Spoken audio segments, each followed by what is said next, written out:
नमस्कार भाई लोग, का हम आपके भाई मोनू सिंह। आज हमारा जन्मदिन है तो विश कर दिया लोग कमेंट में आके। बाकी देखा बनैती ना आज वीडियो, आज दिमाग बहुत अच्छा बा, लेकिन दो चार गो के वीडियो देखनी इंस्टाग्राम में तो खून खोलल बा अंदर से। एगो टकलू मैनेजर बा जौन जूता चप्पल साफ करेला अपन स्टार के। जूता चप्पल साफ करत ओकर जीवन बीतता, ओकरे से ओकर चलता जूते चप्पल साफ करके धोएला, उहे धो धो के ओकर काम चलता। और पावर स्टार के अरे संसदवा अरे MLC आ तो अरे ये तो औकात बारे पावर स्टार के सामने खड़ा होके ये वर्ड बोले के बा औकात तोर।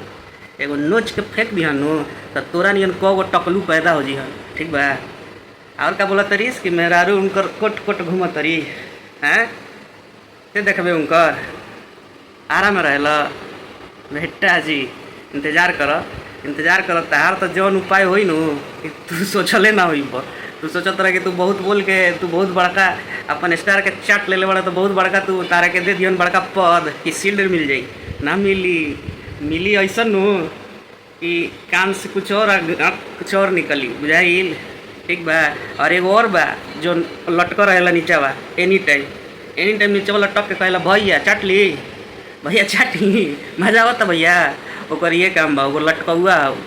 दुए गो तो बढ़ले बड़ा सन, एगो जूता चप्पल ढोए वाला, एगो लटके वाला, दूगो ई दोनों के बोली बहुत निकलता। खैर पावर स्टार के टीम एक पर वर्क करता बढ़िया से, कनी के दोनों के व्यवस्था बढ़िया से टाइट कर जाए। ओकरा बाद कनी के दोनों के भकर कैला से कुछ नहीं के, कनी के भकाइल बड़ा सन। विशाल सिंह रेले रहनु तो कनी के हालत खराब भइल बाटे। खैर विशाल सिंह तो तनिक बढ़िया से और रेली है ना, हमनी के तो बढ़ले बन जाए जौन बचल खुचल ख्वाहिश हो तनिक हमनी के पूरा कर देता। ताकि भाई लोग तनी कमेंट में झाड़ के पावर स्टार आर्मी कनी रेल के रेलगाड़ी बना दलो। बाकी तब तक खाती जाए भोजपुरी हर हर महादेव।